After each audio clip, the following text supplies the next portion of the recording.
Howdy folks, Dominic here. This episode comes with a disclaimer about chronology. These events happened sometime in the late 14th century BCE, between 1350 and 1300, give or take. I have gone with 1325 BCE based on one study, but to be clear, the exact dates are uncertain. Scientific analyses can provide timelines, but scholars are always refining and updating their methods, so chronologies could change. It's not a big deal, but it's worth bearing in mind.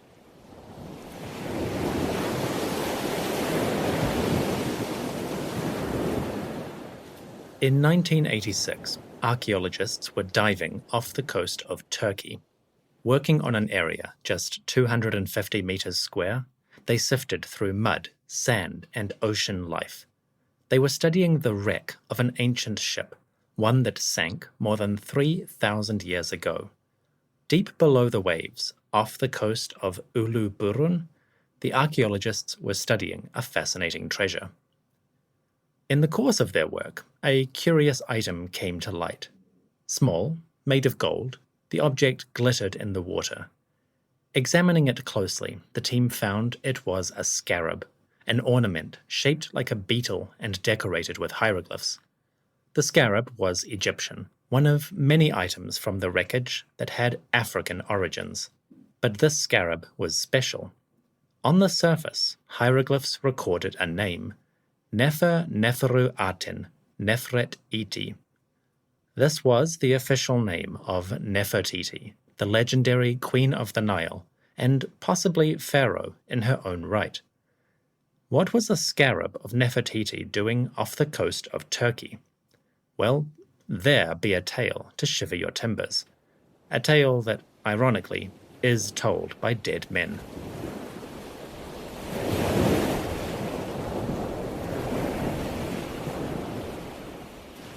Around 1325 BCE, in the eastern Mediterranean, a ship set sail. It pulled away from the dock or anchorage and headed out to sea. The vessel headed north, hugging the coast, making for distant lands. The ship sailed from Canaan, somewhere in the region of Akko, or modern Acre. Archaeologists infer that from the construction of the vessel. The hull was cedar wood, common in that area, and the anchors, heavy stone weights, were Canaanite in style. So we have the rough starting point for the voyage. As for the destination, this ship was heading west. The crew would sail along the coast of Anatolia, modern Turkey. They would pass the island of Cyprus and eventually make their way to the Aegean. There, amid the islands, they would head for their destination. Alas, the ship never made it. A couple of weeks into the voyage, the vessel rounded a promontory. On the Anatolian coast, the ship was making its way past bays and cliffs. But as it sailed past the Cape of Uluburun, the vessel foundered. It may have strayed too close to the shore, or hit unseen rocks below the surface. Or perhaps a gale may have blown unexpectedly from the south, driving the ship to its doom. The wreck was swift. The vessel, made of wood, shattered and sank beneath the waves. Laden with cargo, the hull descended, trailing debris and objects as it went. Then, more than 40 meters below the surface, the ship came to rest. It lay on a slope, descending into the depths, and all around, the cargo spilled onto the seabed. If the vessel had a name, we do not know it. The ship itself was approximately 15 meters long, and about 5 meters at the widest part. Its draft, or depth, was approximately 1.4 meters. It bore a sail with a triangular shape that probably gave it speeds up to 2 knots, or 2 nautical miles per hour. Not especially quick by modern standards, but adequate for the job. This wasn't a racing vessel or a war galley. It was a trade ship. The vessel carried a sizable cargo, approximately 20 tons of material. At least half of that was copper, huge ingots of pure metal, shaped like animal skins. These ingots, often called oxhide for the shape, are well known from artistic images, including some from Egypt. So the ship's copper stores were a common object for international traders. Beyond the copper, there was tin, valuable for making bronze. There was wood from Central and Eastern Africa. There was ivory from elephants and hippopotamuses, and eggshells from ostriches, a valuable commodity. There were resins, powders, and seeds. And there were jugs, ceramic vessels filled with small objects, like scraps of metal, organic items, like food and plants, and spices, including black cumin, coriander, and safflower. All of these items have shown up in the wreckage of the vessel. Archaeologists can identify them and reconstruct the cargo. Broadly speaking, the ship's goods were international in the best sense. All up, archaeologists have identified at least 7 cultural groups in the wreck. There were objects from Canaan and Syria, where the vessel set out, but also items from Egypt and Sudan, aka Nubia. Some objects came from Mesopotamia, the lands of Babylon and Assyria. There were even a few items from the Balkans, the lands north of Greece. Looking at the descriptions, the ship's cargo reads like a buffet of international items. Apparently, these traders were buying big, and they bought from everywhere. So the ship's cargo was large and valuable. It is hard to say how valuable exactly, but scholars have tried to calculate the overall cost. One estimate puts the value of the cargo around 12,000 silver shekels. That's ancient shekels, not the modern currency. This was significant. Roughly speaking, 12,000 shekels could have paid the yearly wages of 1,000 workers. So the vessel was carrying a huge load of goods. The traders must have been quite rich. Speaking of traders, who were these people, the crew of the vessel? Well, based on their objects, they were a mixed bunch. Some were Canaanites, specifically a group of merchants. At least 4 sailed on this vessel. Archaeologists can identify the merchants by their weights, small objects of metal used for trade. Weights are quite distinctive. They come in different shapes, and they mark denominations, or weights, of metal. The merchants could use those weights to measure goods, say a quantity of spice against a certain quantity of metal. Call it currency conversion, call it bartering. Either way, the metal weights aboard the vessel seem to be Canaanite and Syrian. Based on the styles and their distinct groups, there were probably 4 merchants from that area. Again, this gives us a rough starting point for the crew of the ship. However, Canaanites and Assyrians were not the only travelers. At the time of its final voyage, the ship carried several foreigners, distinctive foreigners from a famous cultural group. This Canaanite vessel carried Mycenaeans. The Mycenaeans, or Proto-Greeks if you prefer, were prominent in the eastern Mediterranean. Over the last 2 centuries, they had journeyed out into the islands of the Aegean and Mediterranean. They had occupied and ruled towns and palaces, in Crete and Rhodes especially. They had even formed a political centre in Anatolia, modern Turkey. That is the briefest of brief overviews, but you get the idea. By 1325 BCE, Mycenaeans were prominent and visible in the political and social world of the eastern Mediterranean. So how do we know that Mycenaeans were on the ship? Well, they left a few clues. 2 swords and 10 spearheads appeared in the wreckage. These are bronze, with the distinctive style of Mycenaean weapons. Long blades, grooves along the length, and flanges or protruding hilts. These weapon designs are well known from Mycenaean archaeology, and they turn up at Uluburun. Beyond the weapons, there were ornamental items.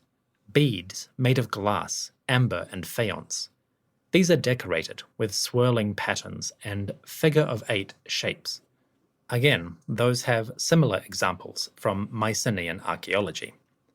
There were also personal items like razors and tableware, including a wine cup or kylix. These artifacts are distinctive, and they give a clue to the guests. Apparently, the vessel carried at least 2 high-ranking Mycenaeans. They probably weren't merchants. There are no weights or measures in a Mycenaean style. Instead, they could have been diplomats, ambassadors traveling to overseas kingdoms. That is an educated guess. The Mycenaean travelers were clearly wealthy, with top-quality possessions. And if they were not merchants, the best guess would be warriors or representatives of a Mycenaean palace. I wish I had time to dive deeper into that. Alas, we must take the idea as it is. The vessel, sailing the eastern Mediterranean, may have carried individuals from a Mycenaean embassy. So an international crew with an international cargo. Sailing west on the Mediterranean, this group had left a port in Canaan or Syria. That's a good starting point. We know the ship's origins and its travelers. The next question is, where were they going? What was their purpose? And why did they have a scarab of Queen Nefertiti?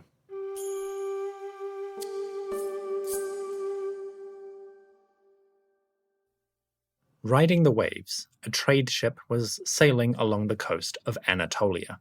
On board, there were merchants from Canaan and Syria, and high-ranking individuals from Mycenae. The Mycenaeans were sailing aboard a ship laden with high-value items and journeying west. In the context, we could guess that they were heading for the islands, maybe Crete or Rhodes, or another Aegean centre. Or they may have been going further to mainland Greece, the homeland, quote-unquote, of Mycenaean power. Both of these options are possible. The ship was clearly sailing towards the Aegean. Then again, it's possible the ship was going north. At the time, Mycenaeans had settled or occupied centres along the coast, and they may have formed a kingdom in that region. The Mycenaean kingdom in Anatolia is a big story with many debates, so I won't go deeper right now. Suffice to say, Mycenaean settlements or populations appear on the Aegean islands and the coast of Anatolia. It's possible the vessel was heading to one of those places. The ship seems to be heading home. It had Mycenaeans aboard, and it was sailing towards the Aegean. With that in mind, excavators suggest that the vessel was returning from an embassy or diplomatic trading mission. Perhaps a Mycenaean ruler had dispatched this ship to gather items from distant ports. The diplomats, high-ranking individuals, could meet and negotiate deals with foreign rulers, say in Cyprus, in Syria, and Canaan. Then, when they had made arrangements and collected goods, they would head home, on a ship laden with treasures. That is an educated guess. There was no manifest or captain's log that survived. Nevertheless, a cargo of valuable goods, and some distinctly foreign people aboard a Canaanite ship. A diplomatic or commercial voyage seems quite likely. Presumably, these diplomats would have been well rewarded or praised on their return. With such an enormous cargo, equivalent to the yearly wages of 1,000 workers, the delivery would have been lucrative. Arriving at their home port, the sailors could expect a warm welcome, recognition by their peers, and the thrill of a job well done. Alas, they probably didn't make it home. The wreck of the Uluburun ship did not preserve any human remains. Unfortunately, that doesn't mean the sailors escaped from drowning. The organic material, mostly, rotted away, decomposing in the water long ago. Only a few scraps preserved in the mud or traces left on pottery reveal the perishable organic items on board.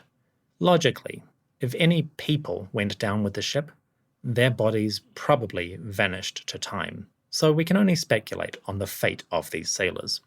What we do know is there were personal items like razors, weapons, weights, and measures amid the wreckage. That might indicate that some of the sailors or crew went down. But they weren't necessarily carrying all of these items on their person. Weights and measures would likely be kept in a bag or a box, out of the way until they needed them. Warriors might carry their weapons at certain points, especially if there was danger about. But again, they wouldn't necessarily have them at all times. So although some personal objects appear in the wreckage, it is possible that members of the crew or the passengers escaped the sinking ship. Unfortunately, that is speculative, but hopefully, some people made it out. The vessel went down, taking many objects and potentially people with it. Among the thousands of items, one in particular catches our eye: the scarab of gold bearing the names of Nefertiti, the ruling lady of the Nile. What was that doing there? The Nefertiti scarab is interesting. For one thing, it is slightly out of time. The rough date of 1325 BCE puts the scarab 10 or even 20 years after Nefertiti died. Scientifically, that doesn't mean much. Late Bronze Age chronology is notoriously uncertain. Dates can vary by decades depending which scholar you read, and even carbon dating, or dendrochronology from tree material, can give a range of dates, but nothing too definitive, so we can't read too much into the dates themselves. The scarab is more important as a mark of behavior and trade relationships. Far from Egypt, a random merchant or diplomat was carrying this scarab in their possessions. Perhaps it was part of the cargo, a high-value item destined for some faraway palace. Whatever its purpose, the appearance of this scarab gives a hint at the behavior of these people. Technically, the name on the scarab was out of date, but perhaps these people didn't care who was the king at that specific moment. Instead, the scarab itself was a prestigious keepsake. For one thing, the gold was valuable, and a good insurance policy if they ever got into financial difficulty. It didn't matter if the name was out of date, the ornament itself was worth more than that. Additionally, such a prestigious but slightly antiquated item tells us something about the trade networks. In the late Bronze Age, goods flowed around the eastern Mediterranean, around Anatolia, Canaan, Syria, and beyond. Great kings and petty rulers exchanged items constantly. They dispatched gifts to one another, building relationships and securing agreements. And with all that diplomatic trade going on, we can imagine the sea and the roads were busy with caravans and ships. Merchants were everywhere, carrying goods for royal households. Sometimes these merchants worked independently on their own initiative. Other times, they acted as contractors or even employees of palaces and kings. That is a simplified description, but you get the idea. Late Bronze Age trade was international, and the stories that emerge from this period are fascinating.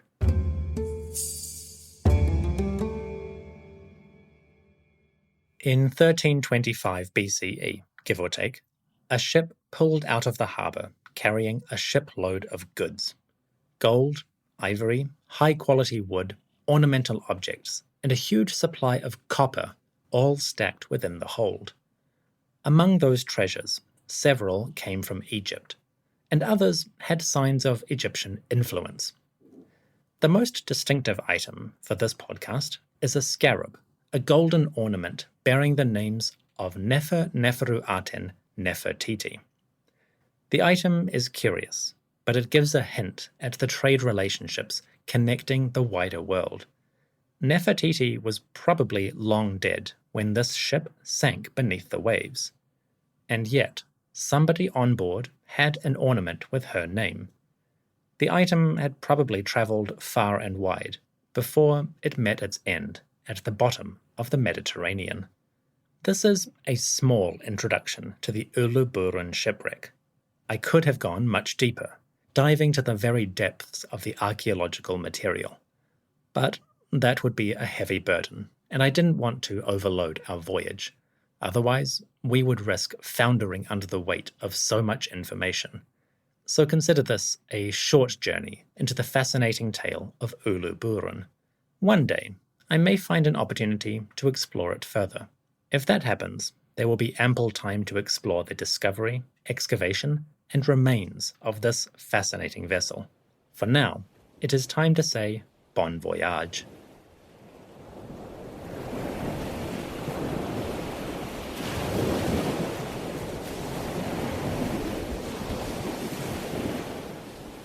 The wreck of the Uluburun ship is a fascinating sight, with abundant artifacts and information about ancient life. If you want to read more about it, you can, in a wonderful book. Beyond Babylon, Art, Trade and Diplomacy in the 2nd Millennium BC is a delightful work with chapters on many aspects of ancient society. The book includes a full chapter on the Uluburun Shipwreck and a catalogue of objects found in the wreck. I mention this because the book is available for free in PDF from the Metropolitan Museum of Art. Follow the link in the episode description to download a copy and enjoy some amazing stories and high-quality pictures. It is well worth your time. That's all for today. I hope you've enjoyed this short tale of the ancient sea. Onwards to our next destination.